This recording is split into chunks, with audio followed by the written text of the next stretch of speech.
Yang. Dah sampai. Ai, belah macam tu je. Tak nak salam.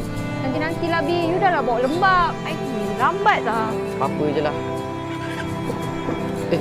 Alamak. Dia lupa pula bekal. Aduh. Sejuk juga ni. Bang. Ya? Nak tanya, nampak Di tak? Di? Kat sana rasanya. Kat sana Ya. Terima kasih bang. Baik-baik, sama. Aduh. Bapak besar siap tempat ni. Dah macam padang bola dah. Mana Di ni? Aduh.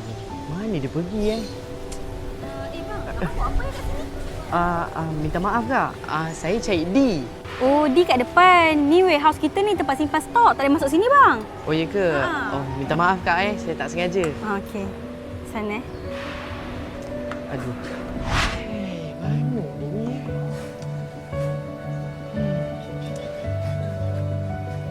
Di? Oh, Di. Sini TV pun ada Ya bang. Cari TV apa? Tak bang. Tengok-tengok je. Ya ke? Kat sini kita ada TV paling murah. 1074 je bang. Oh, ya ke? Tak apa bang. Bahaya ke? Tak lagi kena beli pula. Ada Di ni. Bang. Ya? Aku nak tanyalah. Kau nampak bini aku tak, Di? Masalahnya tempat ni besar sangatlah. Besar? Nak weh.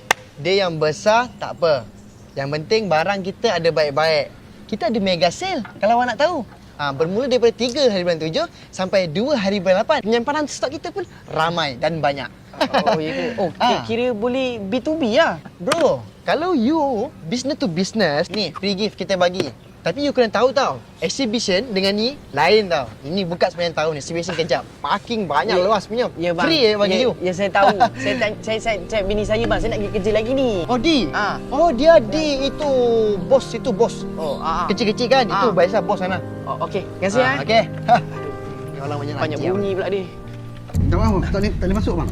Tak bang, saya nak jumpa bini saya kejap bang. Tapi bos dalam meeting bang. Kejap je bang, saya nak hantar makanan je. Tak boleh bang. Sedap tak? Sedap. Kau masuk makan fry je. Tak apa, mana ni belanja you buat you. Tolonglah. Bi. Patutlah selama ni kau banyak berubah.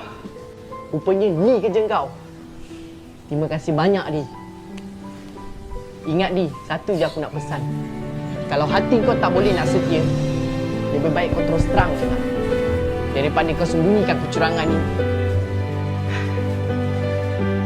Itulah gemuk tak sedar diri.